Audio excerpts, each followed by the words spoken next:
আমি যাচ্ছি আমাদের পাশের পাড়াতে কীর্তন দেখতে। তো এখানে কীর্তন হচ্ছে, চলো আজকে আমি কোনো কথা বলবো না, আজকে শুধু কীর্তন শুনি।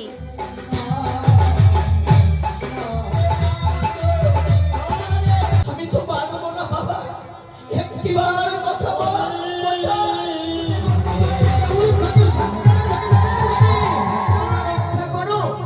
আমি একটু বিশ্রাম করতে যাই। নৃত্য করছে, পায়ে তো পুরো বাঁধছে।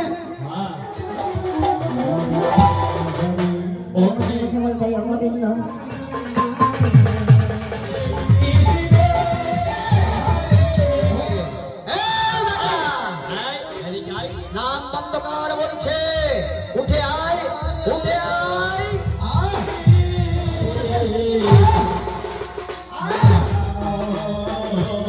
আজকের ভিডিওটা এই পর্যন্ত। ভিডিওটা ভালো লাগলে অবশ্যই লাইক করে ভিডিওটি শেয়ার করে দিও। দেখা হচ্ছে নেক্সট ভিডিওতে, বাই।